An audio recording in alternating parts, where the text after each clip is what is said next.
or we're not happy. A lot of people aren't happy because they've gotten something and they don't feel inspired by life anymore.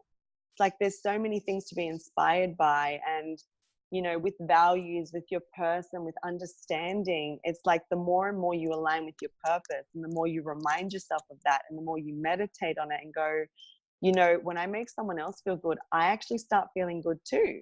How can I constantly make myself feel good? What do I need to do? What are the affirmations I need today? What am I going to start my day with? How can I leave yesterday? You know, and a lot of people with conversation, they listen to respond, not listen to understand.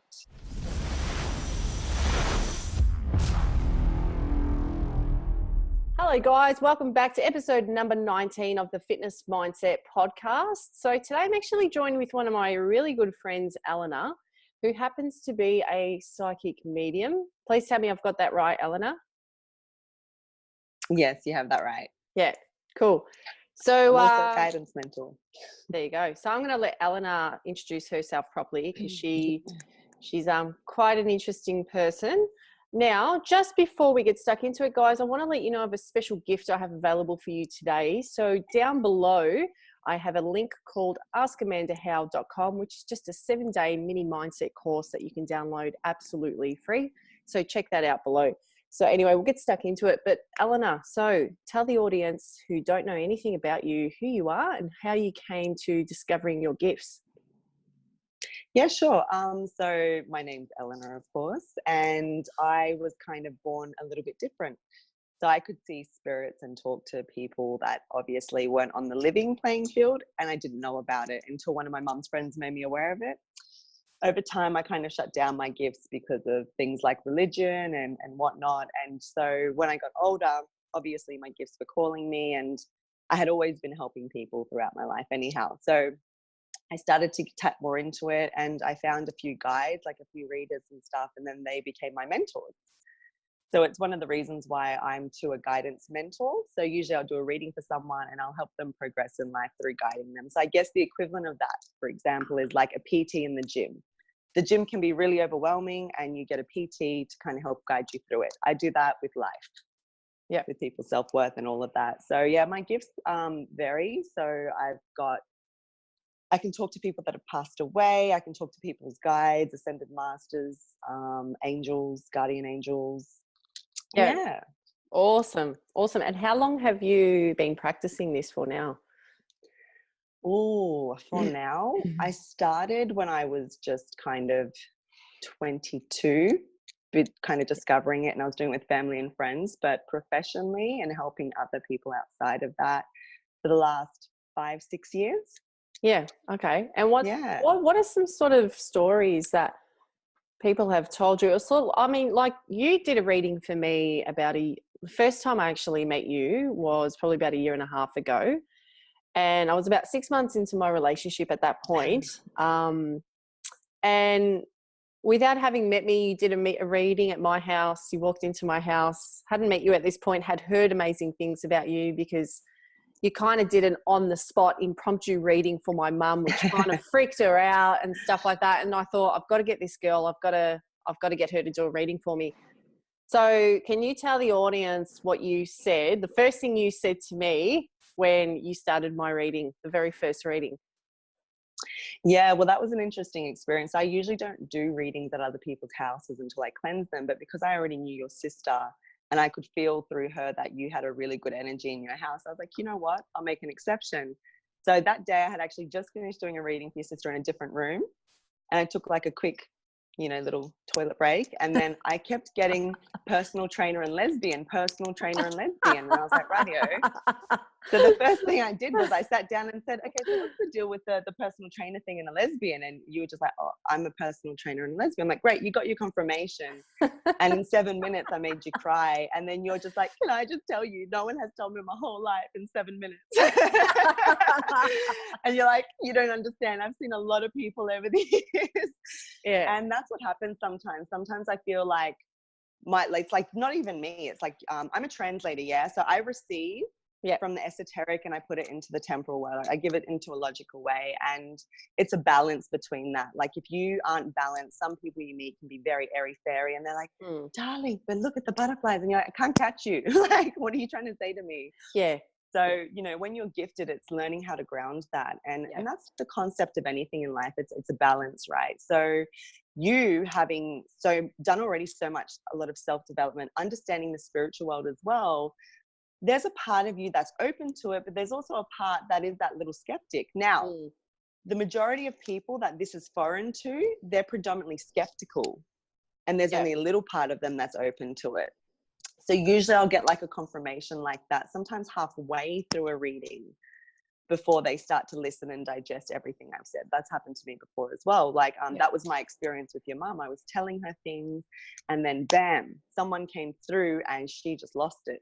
Yeah. You know, then everything I was saying started to make sense to her, which, you know, is a natural response, especially when you're, you know, predominantly skeptical about it. Correct me if I'm wrong, but do you find that, for example, as a personal trainer, you find a lot of people skeptical about weights? They think if they're going to use weights, they're going to get big, bulky and muscly.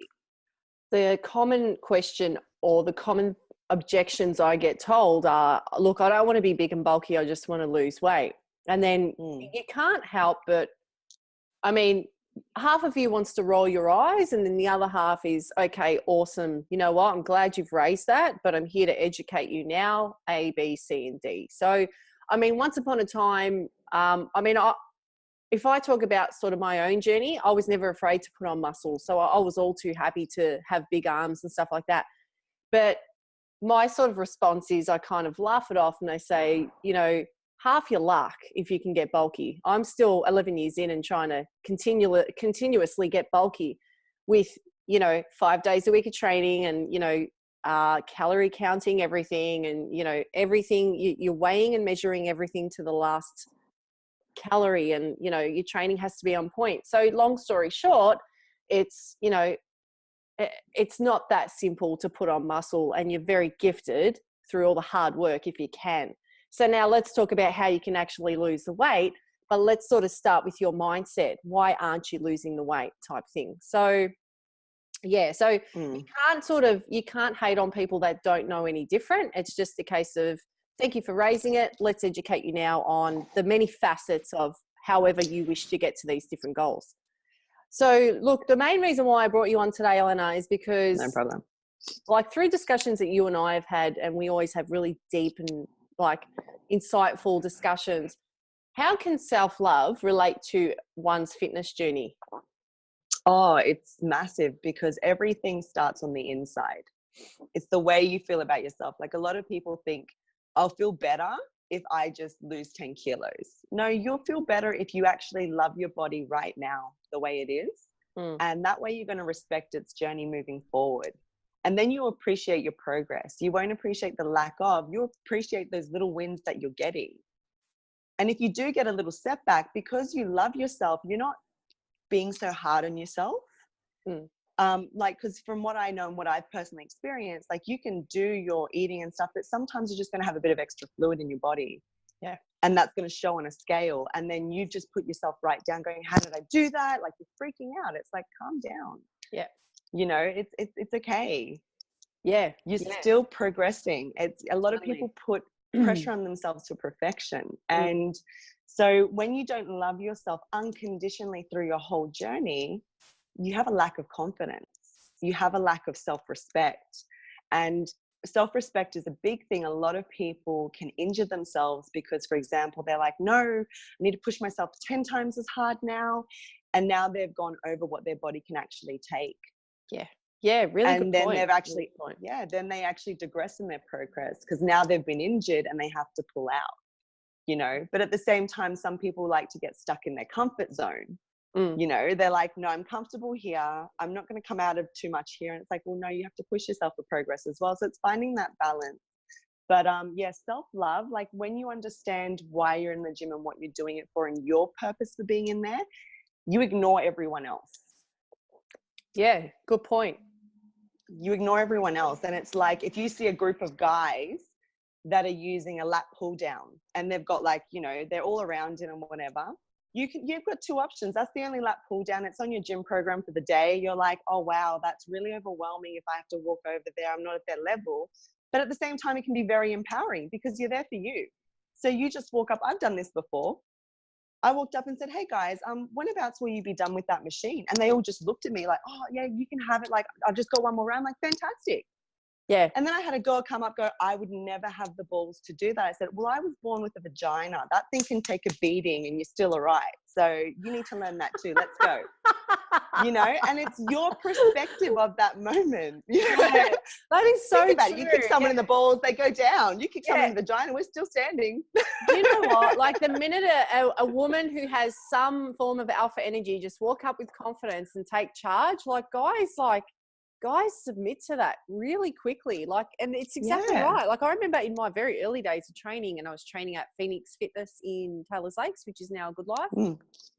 And I was crippled with anxiety at that point in my life. And I'd have to sit in the car for 5-10 minutes before I'd actually walk into the gym. But I said to myself, I've got two options here. I can, like if a machine is taken, I think the most empowering thing you can do is sort of ask when they're finished. And people are all too respective and responsive when you just almost don't give a shit. And you just say, look, you know, when you're done, just let me know type thing. And people just move on. And it's a real confidence booster for a person who is struggling to walk through the front door to then going, this is just as much my gym as it is your gym. And if I'm going to build my confidence in here to help me out there, I need to start taking charge of my environment a whole lot more. Can I just say what you did having 5-10 minutes in the car, it's beautiful. Do you know why? Because meditation aids in mindset. Yep. So you taking that 5-10 minutes and actually just breathing and talking yourself through it and then setting your intention gave you the clarity to walk in the gym and get your job done. Yeah. Do you know what I mean? And then it actually aids through your mindset the whole way through, because now you're not like, oh, damn, I got to count another rep. You're like, great, this rep, where's my technique at? Where, you know, something hurting, something off. Your mindset is there to improve yourself. Yeah. And when you understand that, that is self-love. Oh, this is a big one for a lot of people. I get goosebumps when it's like a message that a lot of people need to hear. I think a lot of people have bad relationships with machine because they look like it's going to hinder them, but it's actually going to heal them. Yeah. If they've gone in there with the right mindset, that thing is going to help heal you. Because the more you start feeling, the more you start progressing, and you know, working out gives you endorphins. You know, so it's actually bringing, it's like when you get out of your head and into your heart and you're doing it, you know, from your feeling, not overthinking. Yeah. You're going to, love that. You know, you're going to do some like really great things. Yeah. Really awesome. Really, really awesome stuff. So, like, I think it's important that people listen to this podcast today because they're, you know, we are spiritual beings having a human experience. And if people don't embrace that spirituality, I don't care what religion you are, I don't care what Buddha, what God you believe in, we're all spiritual, whether you choose to agree with that or not.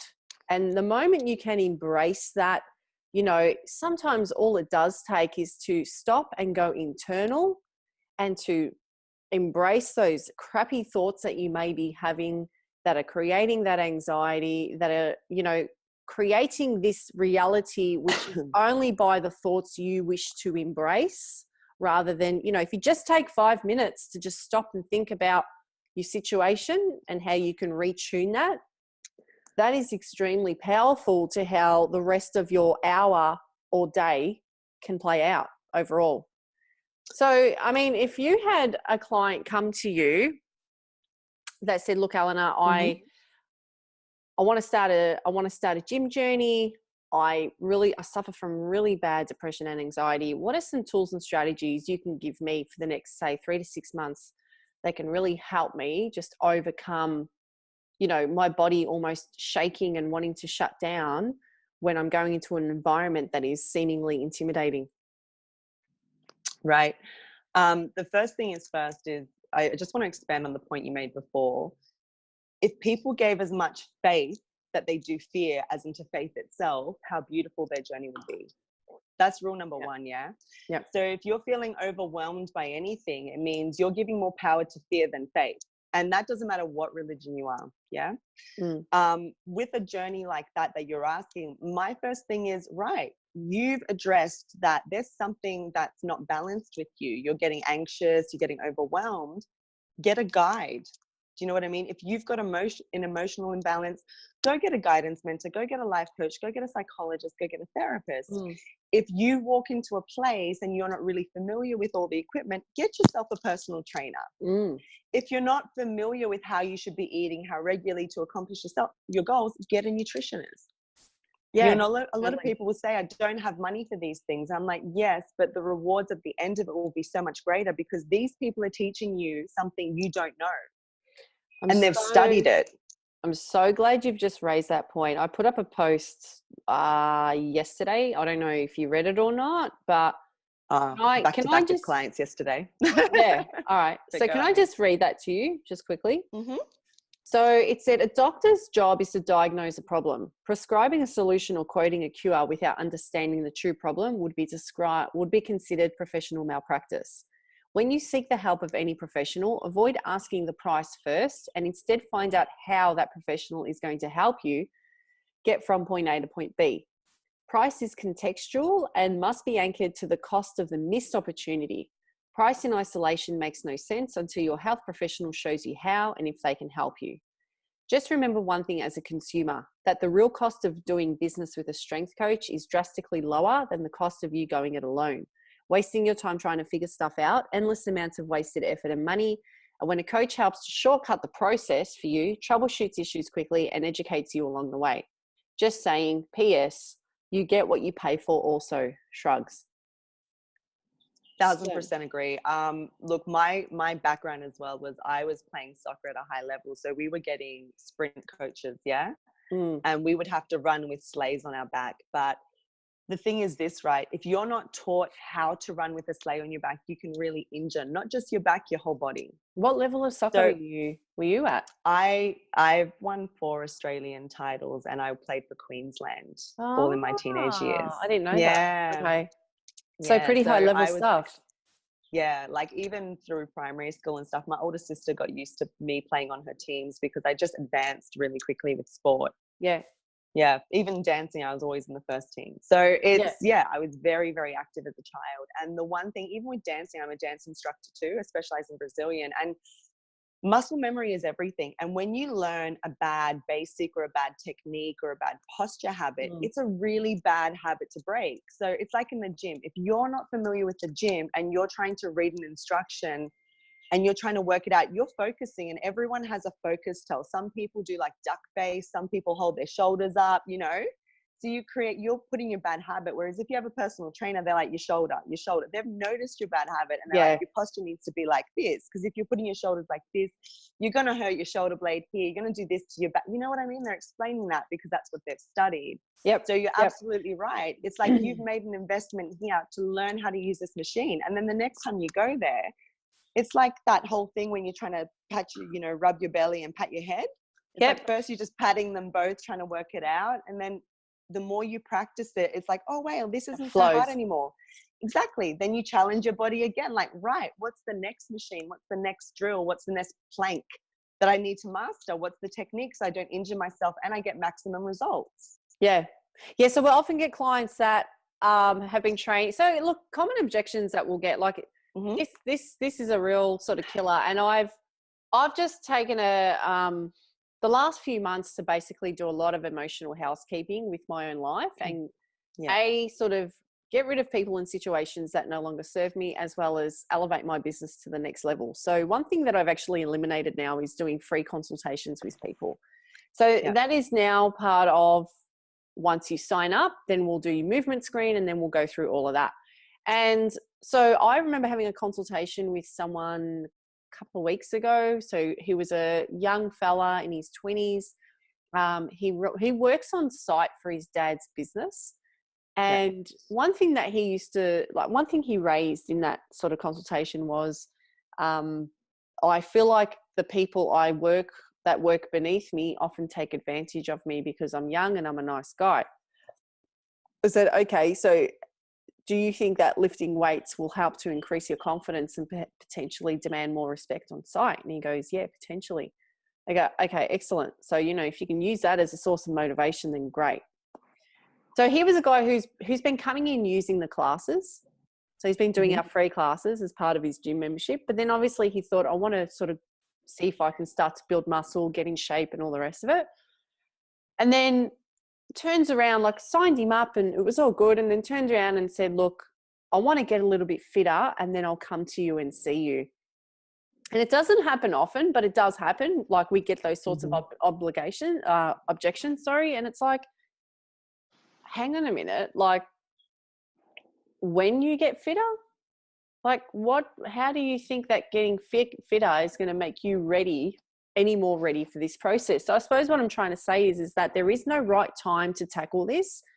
And it may have been that he probably thought that the process was maybe out of his price range. I'm not too sure. But I can't tell you, like every single year since I've been a coach, I've invested anywhere from 5,000 to 10,000 in coaches myself, be that business coaches or strength and conditioning coaches, boxing coaches, what have you. And yes, it does pay off immensely. You know, it pays off immensely from an education standpoint. I'm not making squillions of dollars, but I know my shit and it comes off. You're investing in a thing called self-care, which aids in self-love. Yeah. Does that make sense? Yeah. And a lot of people don't value that. A lot of people don't value that, hey, I'm not able to do this by myself. It's okay to ask for help. And they'll look at their bills piling up, but they're like, wait, the minute someone invites them to a concert or a good night out, they'll throw down $300-400 and not blink and probably regret it the next day. But now they've chucked all this alcohol, all this junk food in their body. Yeah. And, you know, that's okay. But it's like when it's time to invest in yourself, to actually improve yourself, people will start having panic attacks, freaking out. And it's like, well, hang on a second. Look at your lifestyle. How much do you spend on coffee a week? Just buying coffee. Yeah. It's like $4 a pop. When you add that up at the end of the week, you probably realize, wait, that's my gym membership. If I just made coffee at home, I can actually afford to go to the gym. Totally. You know? Yep, totally. If I actually go to the markets, like Victoria Markets or something, and buy all my fruit and veg, wow, I've just bought fresh produce for cheaper than what I would buy at Woolies or at Coles. Yep. And now I actually can invest in a personal trainer. Yeah, and you know what? So it's true, because when we do our consultation, these are the questions that we do ask people is, you know, what is your rough spend on shopping per week? Like we try to understand early on, like what are your spending habits? And I'll tell you from firsthand, I've never had buyer's regret from investing in myself. Yeah, exactly. You know, and Warren Buffett always said the best investment you can make is within yourself. Yeah. To be honest, with that particular client you're talking about, there's a few things.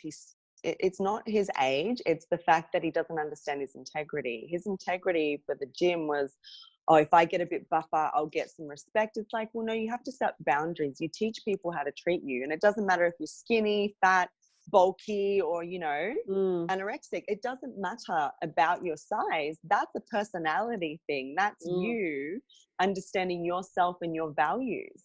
Yeah. You know, like you said, he's a good guy. So a lot of people are taking advantage of him. And that's the thing with good people. You know, I had to learn, I'm sure you had to learn it. You've got to set boundaries and you've got to respect your own boundaries. Yeah. Well, yeah, I've just gone through a little bit of that myself in these last few months, where I've had to really set some big boundaries with people. And I think each passing year, you do continue to set those boundaries more and more and more. And it's not something you're born with. Like this stuff takes a lot of time, but you know, having these negative influences in your life can really stop that energy flow. So talk about energy flow. Oh, yeah, it's draining. Yeah. Right. Yeah. So it's funny that you're actually doing a lot of like weeding right now. A lot of my clients are in that phase as well, where they've realized that it's not that these people that they're helping aren't good people. It's that they don't want to help themselves. Yeah. You know, your position as a personal trainer, my position as a guide is like, we can give you all the tools to get there. You're the one that needs to do the work. You know, it's like you can't want a six pack and sit there and eat a cake and give someone else your eating and gym plan and think that you're going to get it by sitting there eating cake while they're doing the work for you. That's not how life works. And that's an energy thing as well. It's like a lot of people are waiting for things to happen instead of having a vision, having a goal, and making it happen. Yeah. You know, energy is affirming you already have it and then working towards it. The more you affirm you have it, the more it can come to you. But the more you want it, it's in front of you. So when you take a step forward, it takes a step forward. Now, your environment plays a big factor in that. Because if you've got people that are jealous of you and you're trying to help them love themselves, and they're just taking, and they're not really adding value back, there's no equivalent exchange in that. Yeah. Yep. Yep. You know, like, you know, for example, with our friendship, if you're down, I know how to pick you up. If I'm feeling a bit lost, you know how to guide me too. That's an equivalent exchange. Yeah. You know, if one of us is off, the other one is there. And that's a friendship. That also you can have. Sorry, I've just cut you off there. You might actually just pick up the phone and go, Amanda, is everything okay? I sense that, you know, it's not great. And it's like, well, Elena, this has happened all week. And I just lose my shit because it's like you just know and sense it. And that's what I love about being friends with you is like, geez, this girl just, you know, having that spiritual connection with someone is amazing. It's amazing. So, and that's for me a soulmate connection. A lot of people think a soulmate connection is just with romantic relationships, but it's really not. Like you could have like two brothers and two sisters, and you have a soulmate connection with only two of those siblings, one from each side. Do you know what I mean? And the other two really test you, but they're in your life for a reason. Yeah. They're there to challenge what you know so you can elevate as a person. And usually you can either get reactive or you can actually just go, wait a second, they want a reaction. You can't fight someone that's not fighting back. I'm just going to learn how to communicate to them and not take what they're saying on board. Yeah. Because literally they're talking to a mirror. The way they're talking at me is the way they feel about themselves. It has nothing to do with me. So when you learn these concepts in life, you know what to absorb and what to leave behind. And a lot of people take they worry about other people and what they say, but that's according to their own integrity, their own perspective, and their own energy flow right now. If their energy is off, like you're going to feel that imbalance. And if you're not 100% okay, you're going to take it on as your responsibility. Yeah. Where it's not. You're only responsible for yourself and the way you think and feel. With energy connections. Yeah. Keep going. Sorry. I'll jump in later. That's fine. Yeah. That's right. I was going to say with energy connections in particular, because we have an energy connection and we have a bond as well. Yeah. We bonded as friends. It's like, so that's why, because I genuinely love and care for you. Yeah. I can feel when something's off. Yeah. Do you know what I mean? And when you genuinely love and care for me, sometimes you just reach out and say, hey, how is your business going? Like, how's this in your life going? And I'm like, actually, I was in the middle of a project. You literally vibed me. Yeah. Do you know what I mean? Yeah, it's funny. Yeah. We've had those little instances before, and it's so nice when I suppose things are off and we do sense that and we can pick each other up. Like when you rang me a few weeks ago and I was about to step into the gym, instead I was in my car pouring my heart out to you for like 45 minutes. Yeah. And, you know, I think the next day, like I just felt a lot better. Like it just, my mindset was just a lot clearer. Like, you know, when you get so wound up that you don't even know who you are for a day or two, your eyes are blurry, your head's foggy, and you're like, I need to snap out of this, you know. And sometimes all it takes is having that right person in your life, whether you speak to them every day or every other week, just knowing that they can be there, have that conversation. And it's like, I just got a whole lot of clarity now. I'm glad. And then, you know, you might feel shit for the rest of the day, but then the next week after that, things just pick up and things are so much better, you know. And that's the thing, like when you are going through such a big change on a health and fitness journey, it's not about trying to change 50 things at once. It's just trying to get a little bit better every single day. And if it means having better quality conversations with people, with higher quality friends in your life, you know, that's one area to start with. The second thing people need to really, really look at, and the hardest thing to change, is your environment. So your environment also includes the people you surround yourself by. So there is a lot of truth and power in, you definitely are the sum of 5 people that you associate with, be that even if those 5 people are only your family members and maybe one friend. You know, like you really need to look deep and hard into that. Is that for me to have quality relationships doesn't mean we need to live in each other's pockets all the time. It's just that knowing you have those 5 quality people, be that a business mentor, a friend you speak to once every 3 weeks, someone you follow online, and a really good confidant from work, that's 5 excellent people that you can turn to. And then learning to have that sort of self-love and confidence to sort of go a lot of things alone as well, and not being afraid of that, because I think that's where growth comes, is through those moments of sitting by yourself and really internalizing a lot of things. Yeah, I think for me in that perspective, first and foremost is understanding yourself as a person and your values. Yeah. Yep. And then implementing a daily practice, whether it be something small, like you wake up and name 3 things you're grateful for. I have a roof over my head. You know, I've got a blanket. It's so nice and warm. I've got this beautiful water that's going to nourish my body and rehydrate it and cleanse it all at the same time. Like, thank you. So if you start your day and end your day with gratitude, you're flowing a better energy. The second thing is that breathing is really great, and you can take any time of day to breathe. Sometimes I even go for a walk in the park and I'll literally take my shoes off and stuff, put my feet in the grass, and I breathe in, I breathe out all the bullshit into the earth, and I bring up all the good shit. Yeah. So I breathe out the bad energy, put it in the earth, and then rejuvenate it. And my whole theory about that is that we have so much nature here. We've got so many ways to reset, and just remember the ground and the earth, and that we're okay, we're alive, we're here, and we're in the now. And that's a great energy reset as well.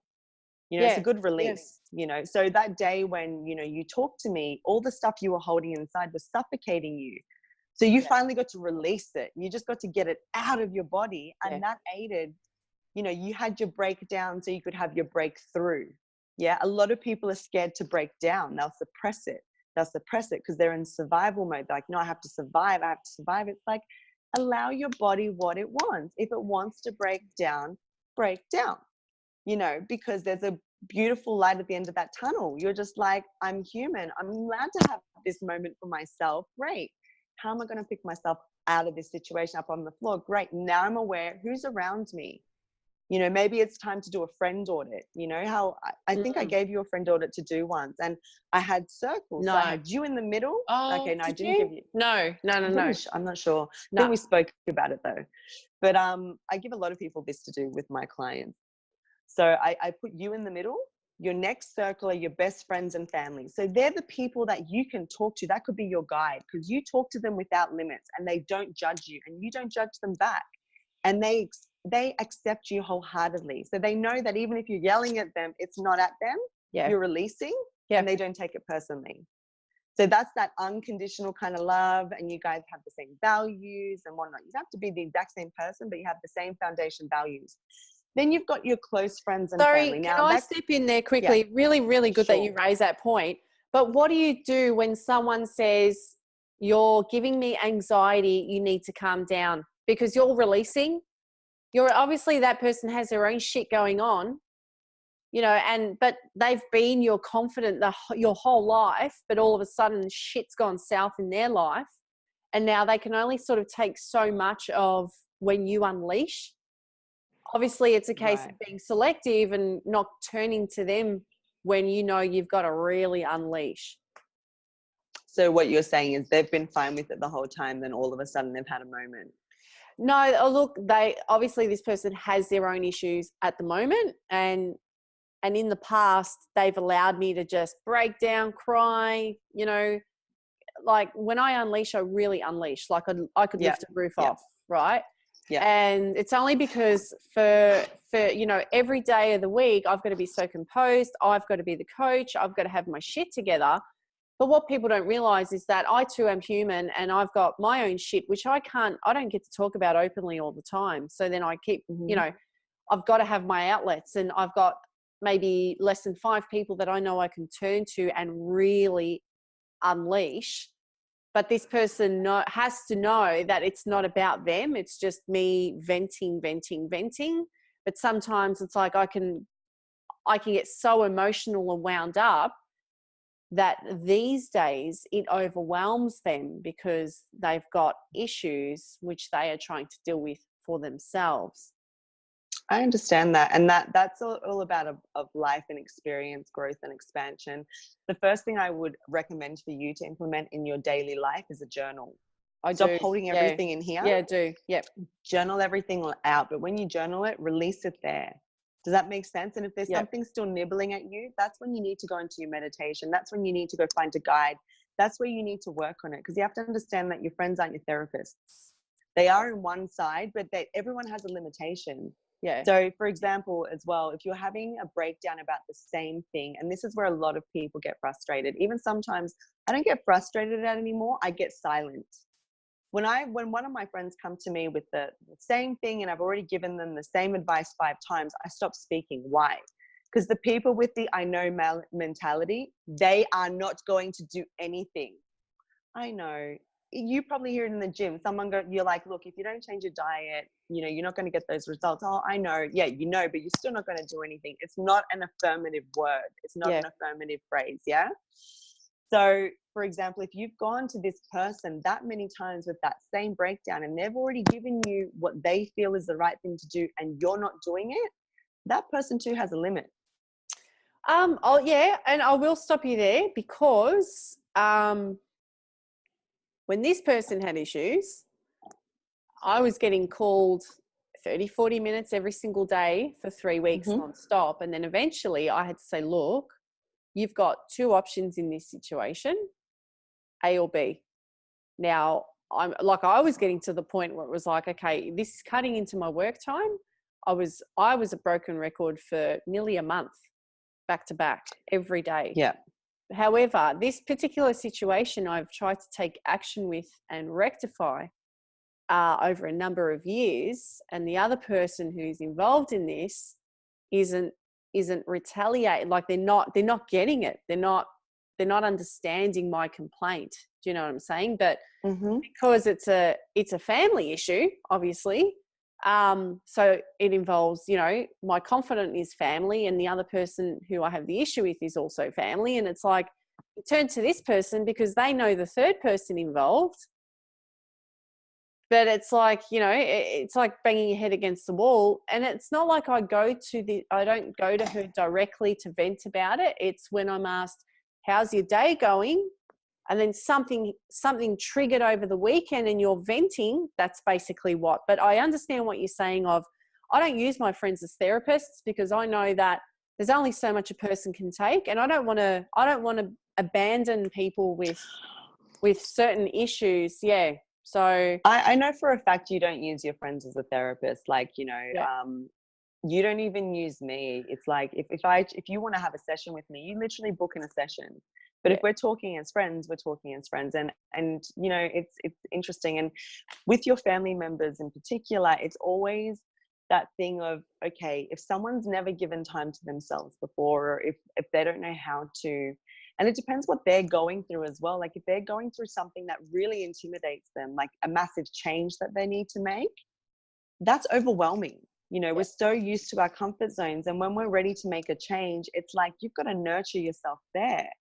So at the same time, it's like maybe sometimes people need to step away, nurture themselves, so that way they can come into themselves, elevate, and come back and actually have the capacity to help you and other people. That it's the whole concept of self-fullness. Like this person's going through stuff in their life and they're saying, look, I'm not okay. I don't know how to deal with this right now. And I can understand from your point of view as well. Well,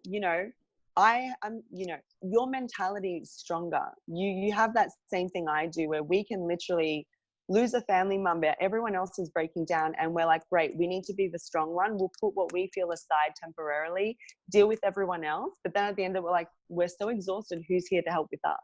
Yeah. But that was a choice. Yeah.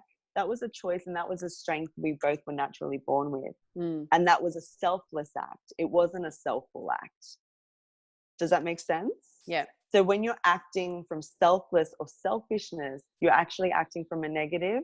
With selfless, you're acting from a negative, and from selfish, you're acting from a plus, like an addition. Yeah. So a minus and an addition, not negative. So a minus and an addition. Yeah. Because selfish people don't have it, so they need to take. So Like they're trying to add to what they don't have. Selfless people think they have an abundance of it. So they're giving and giving and giving, and they're working from a minus.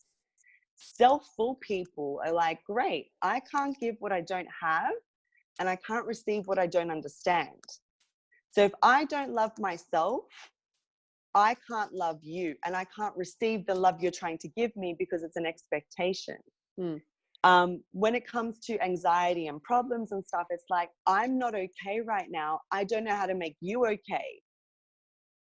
Yeah. Get it. Yep. And that's the thing, like, because you're predominantly selfless, you're used to running from a minus. Even if you're not okay, you acquire it from somewhere, from your reserves to give to someone, and that's not healthy either. Does that make sense? Yeah. So so when you're acting so selflessly and you're feeling that this person is selfish, you're like, I'm constantly there for you. You take and take and take, but when I'm asking you to give back now, you have nothing. Yeah.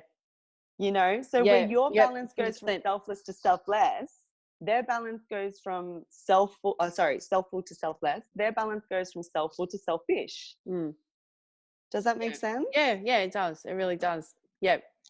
So how does I mean, I suppose it's one of those things where I feel a sense of guilt if I feel like I can't be there for someone, because I've always, regardless of how I'm feeling, I feel I have enough wisdom to always help someone, because I've always had to find so much strength within myself. I feel like I have this unlimited amount of strength no matter how I'm feeling, what's going on in my life. And maybe that's because of what I do for a living, is regardless of how I'm feeling or what sort of a day I've had before my shift starts, I have to put that coach's mask on. You know, I have to put my makeup on. I have to go to work and basically get ready to almost act on some days, because some days I'm just not, like, shit has gone down and I'm in no way, shape or form mentally ready to coach, but I have to. So it's a case of knowing to switch on, and I can get into that mode and I can still execute and have a really good shift and everyone gets amazing results. But yeah, there are some days where, like, yes, and that will recharge me because I feel like, yes, I've helped. So in a way, Elena, I don't know any different. Like, I don't know. It is finding that happy medium, but it's like, well, you've chosen to help people for a living. So regardless of sort of how you feel on the day, you have to learn how to kind of push your issues aside for 4 hours when duty calls at times too. So it's really tough at times to know how to be self-full and occasionally selfish.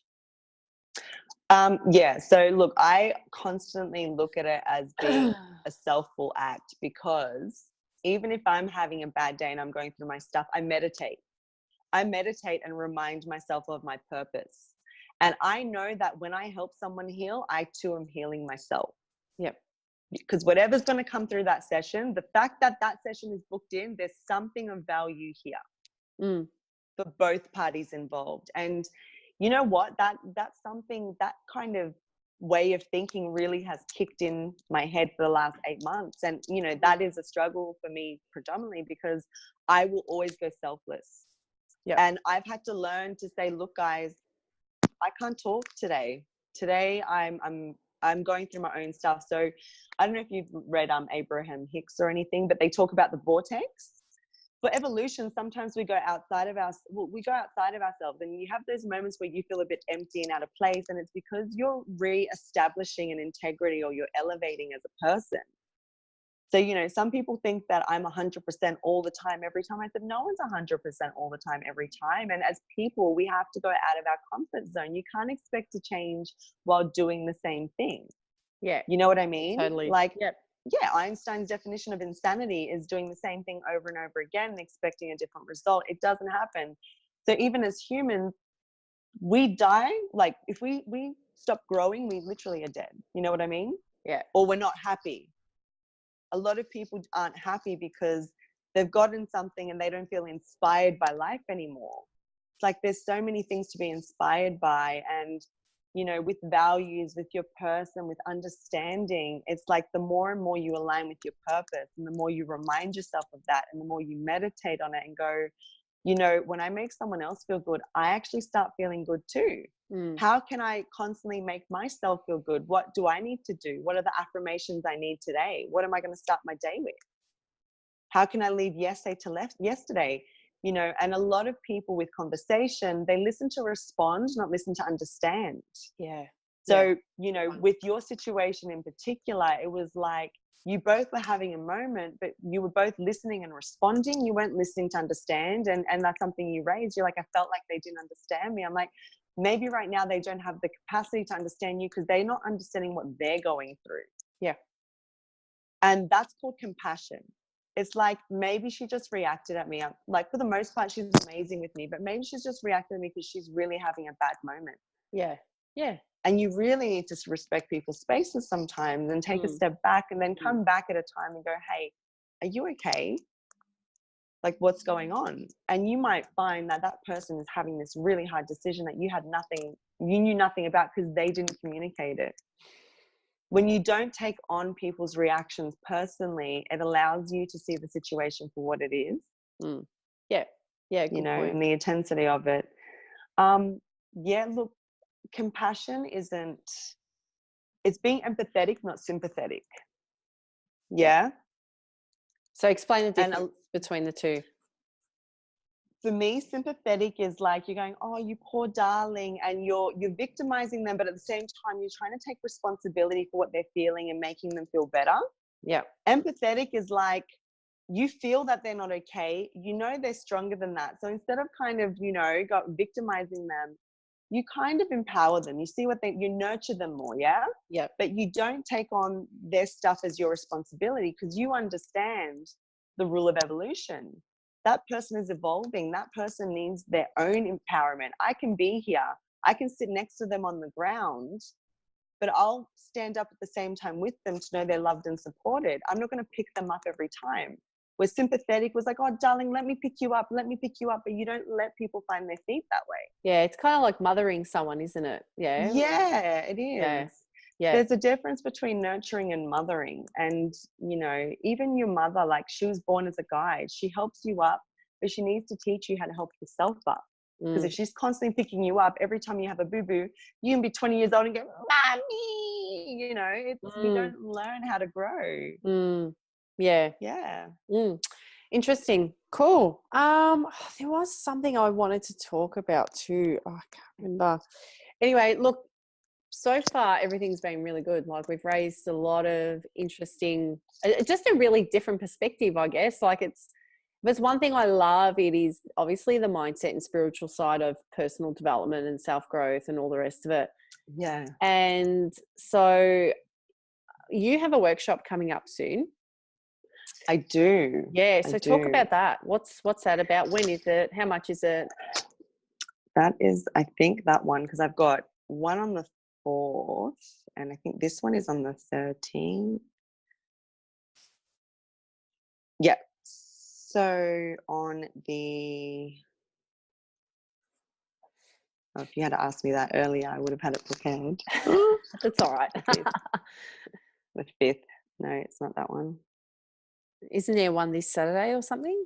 There's one this Saturday, which is a coffee reading. So the one this Saturday, I'm doing a group coffee reading. So Shelley's going to make coffee for everyone. There's going to be nibbles and stuff, and I'm giving everyone 15 minutes. So just a quick coffee reading and a card pull. But on the 4th of May, I'm doing a self-love and acceptance workshop. Yeah. So tell that's us about that. 3 hours. Yeah, sure. So that one starts at 2 p.m. That's at Pure Angels in Plumpton. That goes until 5 p.m. So self-love and acceptance is literally learning that in order to accept love from others, you need to love yourself. You need to accept yourself, flaws and all. Do you know what I mean? And it's learning how to analyze what are the qualities you actually do love about yourself. You know, what are the things you don't love about yourself? What are the things you've learned of other people that don't serve you? Like, so if someone's called you ugly or you have a bad nose, now you've just convinced yourself you have a bad nose, but everyone else is like, no, your nose is beautiful. But because of that one person when you were a child told you you had a bad nose, you know, it really stuffs you up. Like when I was younger, I got told that, you know, I have fish eyes, my hair's weird, my bum's too big. The 3 things I get compliment on as an adult are my eyes, my hair, and my butt. And so I'm Isn't just that like, funny? it's just like, that really plays with your head. Yeah. Yeah, Like, don't do totally. that. Yeah, I So remember you don't being realize. younger. I allowed this guy I was Yeah. dating when I used to date men back in the day. Back in the day. He said to me, and I thought this guy was really into me. He was so confusing. But anyway, he said to me, he goes, "Yo, your ass is really wobbly." And I was devastated. It was like everyone else couldn't speak highly enough of me. Like when I was young, I had really long hair. I was never overweight. I'd like to think I was attractive, but I had no self-confidence growing up. Even just walking down the street and walking past like a group of guys, if me and my sister were doing our walks, I would freeze up, and I'd always be like, "Oh, can we cross the road?" Like I was so intimidated by guys growing up. I could just, no confidence. Now I'll just walk through a pack and they part like the Red Sea, it's awesome. But yeah, so I made it my mission to make sure that I grew a mad ass. I just made sure that I trained the right way and all the rest of it. But that one person, man, they can fuck you right up if you allow it to. And that's all it takes. But again, it's your perspective of what he said. Do you know what I mean? Like some guys will say, "Oh, you have a wobbly ass," but they mean it in such a great way.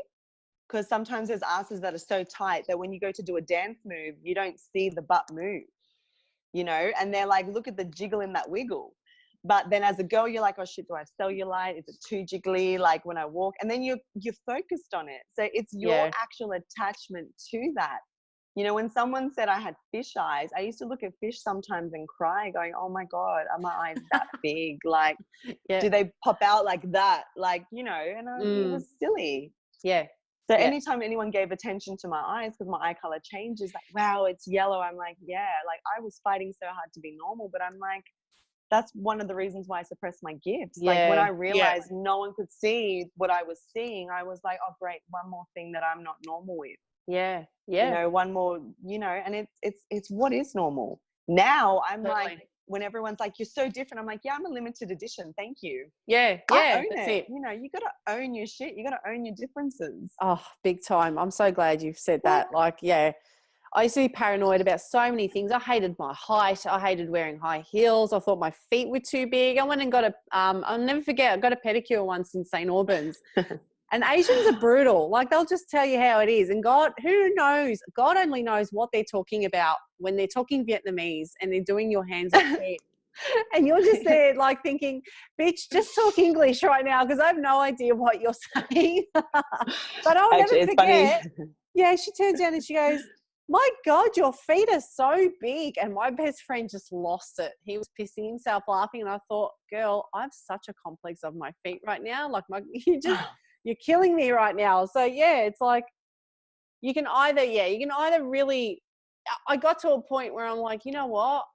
I love being tall. Like I love it. Like now I embrace it. And if I don't want to look 6 foot tall, I just don't wear high heels anymore. Like it's just, it's learning to embrace your differences and that's it. And it's difference of culture as well. Like in the Vietnamese culture, they're very critical of everyone. Do you know what I mean? They're very critical of each other and they actually don't have a lot of self-confidence. I grew up with a Vietnamese girl who didn't have a lot of self-confidence, but the way she acted, she was the most confident person in the world. So like you said, you put on a mask a lot of the time. What people show you and what people actually feel inside, not always like they don't always mesh. Yeah. You actually, an energy thing is when I walk into a room, and I didn't notice this, a lot of people make me aware of this. A lot of people are attracted to my light because I walk in that room going, oh great, you see how like, I'm going to have a good time. I'm going to dance. Like I'm there for me. I'm already in a good mood, but I'm vibrating that from the inside. So that way it's coming out of me.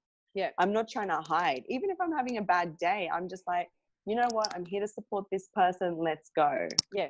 Yep. And like, I've been attracted, like, a lot of people have used the analogy with me, you're like a flame and you just see all these moths like, I'm like, that's not always a good thing. Yeah. That's when people can try drain you. And that's where you learn to shield your energy and protect yourself. And but with the feet thing, like, I've been into salons and I'm quite tall as well. Like I'm 174 centimeters.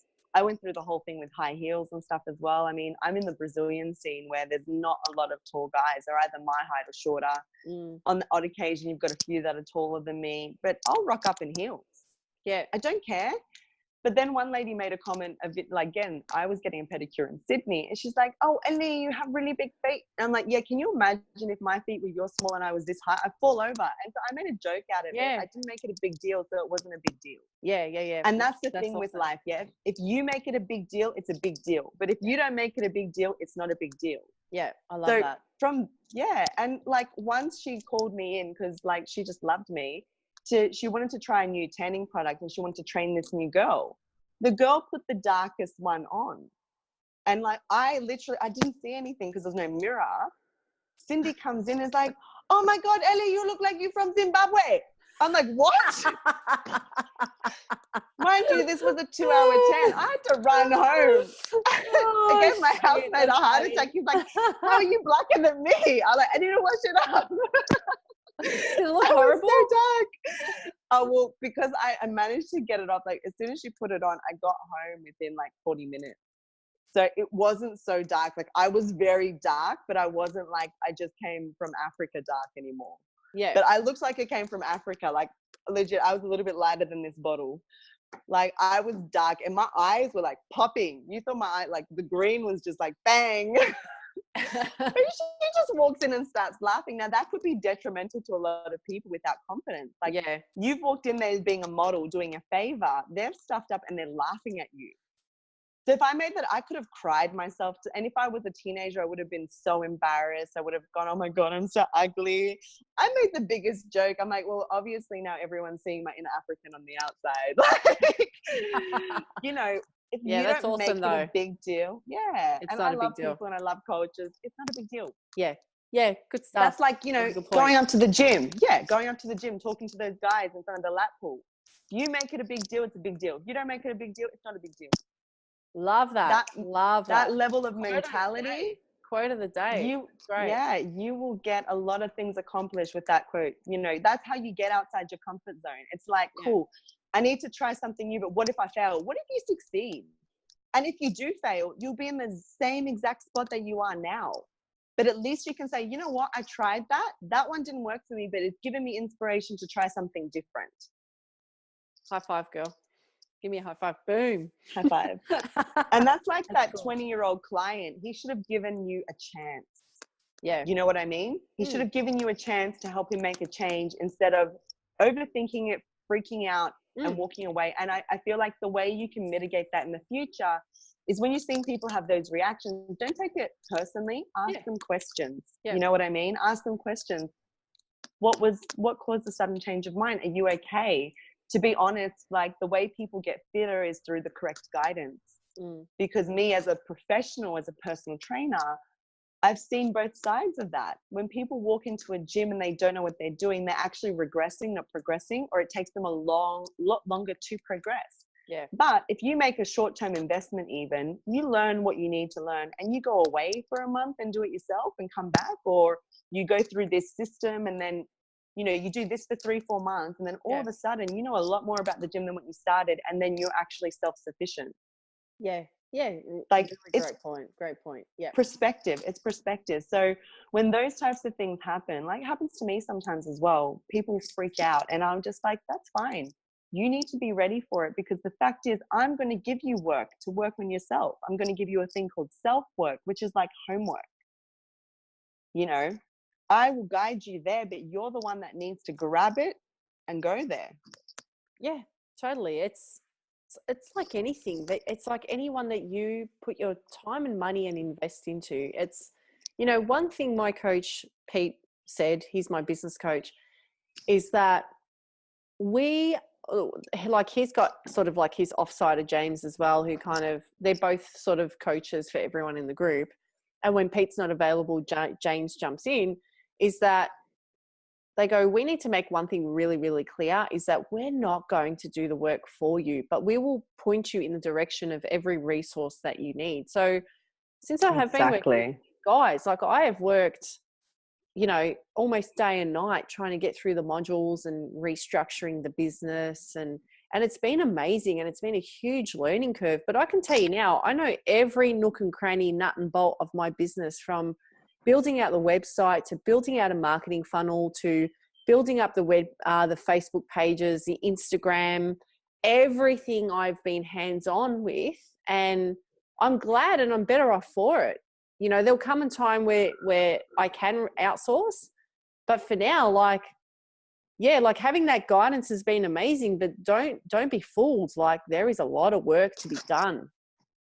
Mm, So exactly. It's not, you can't, like a lot of people were like, if I just dream about it, they think manifestation is just about dreaming. Visualization is one part of it. Yeah. mm, So clarity of intention, you know, it's knowing, you know, what it is you want. So clarity, then you affirm it. Like, that's how you affirm, through clarity. Yeah. So you get clear on your intention. That's the affirmation. Declaring to the universe is the visualization. You're envisioning it and going, yep, cool, that's for me, I have it. Deserving is feeling it. So when you're visualizing it, you have to feel you have it. You have to feel what it's like in your life, and therefore you allow it to come to you, because now you've affirmed you have it. You've actually given yourself the self-love and confidence you need to go after that, to go, yep, that's for me. That is actually how manifestation works.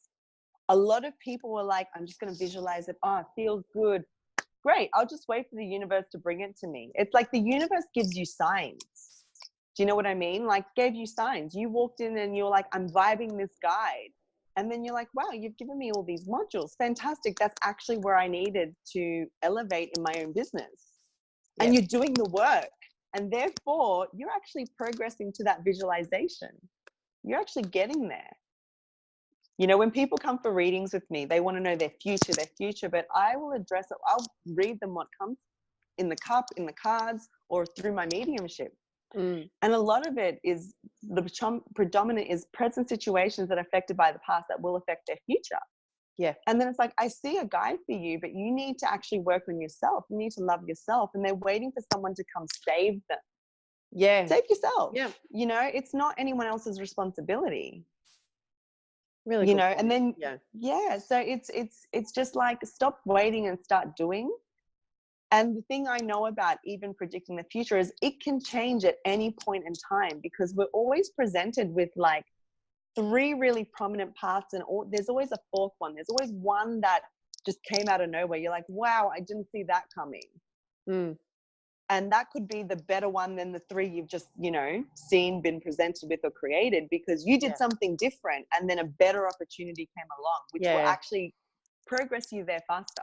Yeah, good point. Really good point. And I kind of have experienced that over the last week myself, where I had to make some really tough decisions in this last week. But I was much better for it, because opportunities have opened themselves to me. So it's like, you know, like having certain situations in my life was really just suffocating other areas of my life, not directly. So, you know, if you have a bad relationship in your life, it could directly impact your business because the energy is bad.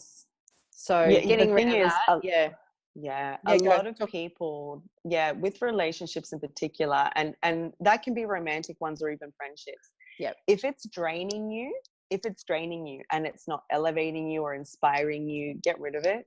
A lot of people are scared to lose someone, but it's like, you're actually losing yourself through that someone, because you keep compromising your integrity. It's like, you know better and you're not doing better. So when you keep giving that person an excuse and keep trying to save them like there's some puppy on the street that needs you, you're not empowering that person either. Everyone has a light about them. And even with my work, and I literally got asked this, not yesterday, the day before, by a client, like, how do you, she goes, I find that I want to save everyone. How do you like control that? I said, I these days give people 3 chances.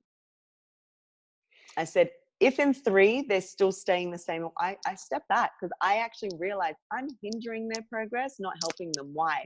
Because I'm letting them use me like a pillow. I'm going to save their fall every time. It's like, no, hon, I've done my best. You actually don't want to change, because if you did, you wouldn't want to be a victim. But you do. You love the smell of it. You love the feel of it. You love the sympathy. And I'm not a sympathetic person. I'm an empathetic person. Yeah. Girl, you just hit the nail on the head. So, highly relatable. Okay.